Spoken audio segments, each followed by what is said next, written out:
All right, this segment right here, guys, might be my favorite one of the day. So, credit to this political commentator by the name of Luke Beasley. Okay, I think every now and then he might fill in or co-host for David Pakman, but this is my first real time coming across his work here. I want to give him a massive shout out because I think he does a phenomenal job. So he went to a Trump rally and he interviewed, I guess, a few Trump supporters. Now, I love this clip so much because the Trump supporter thinks he's going to hit Luke with a gotcha.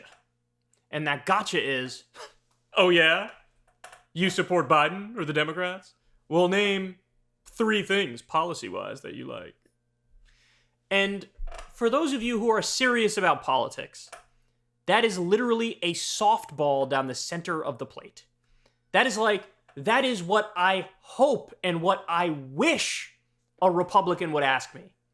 Because now you're in my wheelhouse, and my wheelhouse is policy, and I'm going to tell you the exact things I support and why I support them, and it is going to be intuitively obvious to anybody paying attention that, oh, actually, his positions make sense. That was a perfectly reasonable response. And Luke here came prepared, to say the least.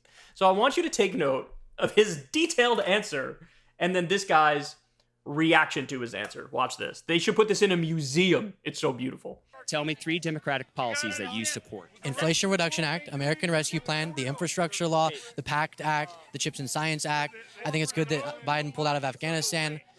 I can go on. No, I get... Wow. Oh, did you see the smug laugh, the smug look and the smug laugh? Like, please, child. I asked you to list 3 policies. You listed me like 5 or 6. Ridiculous. Maybe one of these days you'll learn about politics. Dude, you are so embarrassing yourself here. This isn't embarrassing for him. He's looking at the camera like it's embarrassing for Luke. Again, take note of his face. The Chips and Science Act. I think it's good that Biden pulled out of Afghanistan. I can go on. No, I get... Look at the laugh. Okay, would you like to talk about the pullout of Afghanistan? Why did you feel bothered that I just listed policies I think are good?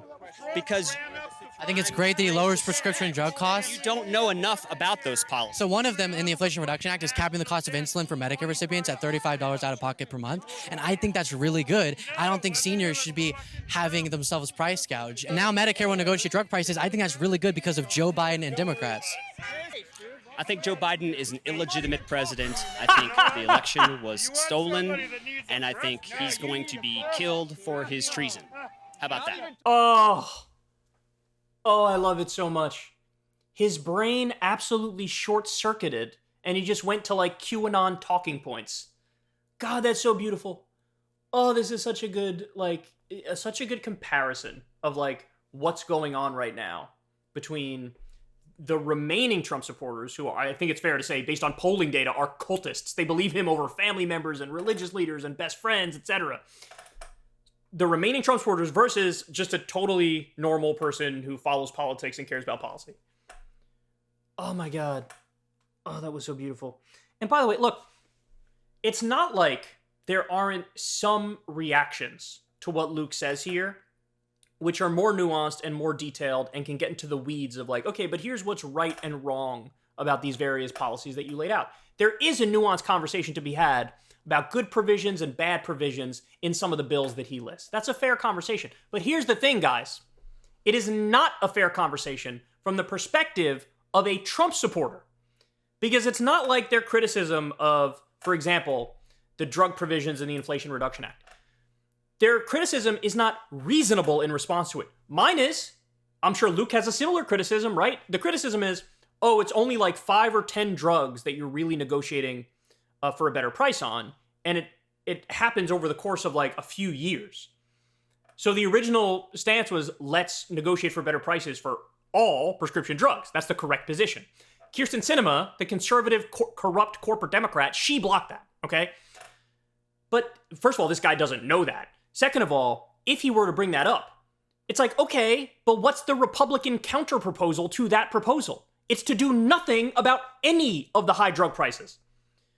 So if what's on the menu is, let's lower some prescription drug prices, and let's lower none of them then he has no response to that that's a good response, right?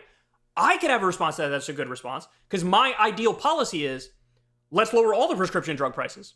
Let's use the Bayh-Dole Act and what's called March-in rights for the president to get involved and say, any drugs that are funded by U.S. tax dollars, so the research and development done by U.S. tax dollars, we have a right to lower the prices on that. And most of the drugs, almost all the drugs in the past few decades have been made with U.S. taxpayer support. So I would lower all the drug prices. But this guy, number one, doesn't know that. Number two, if he were to object on these grounds, it wouldn't be a reasonable objection from him, because the Republicans had power and the Republicans had a chance to vote on the Inflation Reduction Act. And none of them said, hey, I'm against only lowering 5 or 10 drug prices. They weren't in favor of lowering any of the drug prices. So do you understand the difference here? And again, his brain short circuits. And you see what he goes to. He goes to like, Biden's an illegitimate president, and let's listen to it again. This is too good. Democratic policies that you support. Inflation Reduction Act, American Rescue Plan, the Infrastructure Law, the PACT Act, the Chips and Science Act. I think it's good that Biden pulled out of Afghanistan. I can go on. No, I get. Wow. Okay, would you like to talk about the pullout of Afghanistan? Why did you feel bothered that I just listed policies I think are good? Because I think it's great that he lowers prescription drug costs. you don't know enough about those policies. So one of them in the Inflation Reduction Act. I think you don't know enough about those policies. And he thought the big own was going to be, you want to talk about the specifics of the withdrawal from Afghanistan? Oh, you mean you fell for the mainstream media propaganda about how, oh my God, everybody's hair's on fire, this is the worst thing ever? You fell for the arguments which implied, we should get back in there, man. So you fell for the corporate propaganda. You fell for the mainstream media, or as he would probably say, the lamestream media narrative. Anytime you withdraw from a 20-plus year war, of course it's going to be messy. But it's good to withdraw from it, because you know what? It would have been worse if we stayed, and how much longer should we have stayed? We wasted trillions of dollars for nothing.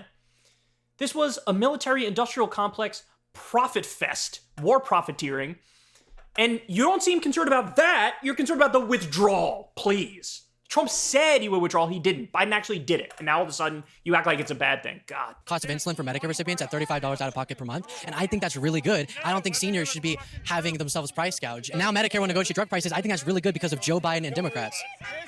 I think Joe Biden is an illegitimate president. I think the election was stolen, and I think he's going to be killed for his treason. I love it. I love it. You don't know enough about those policies. Now, let me tell you what I do know. Biden is an illegitimate president, and he's going to be killed for treason. And what was the other thing he said? He said one more. Where is it? Oh, the election was stolen. Of course. Of course. Biden is an illegitimate president, and the election was stolen, and he's going to be killed for treason. He said Luke didn't know enough about the policies, but he just claimed the election was stolen. You want to talk about not knowing enough about a topic? 60-plus lawsuits where you guys lost.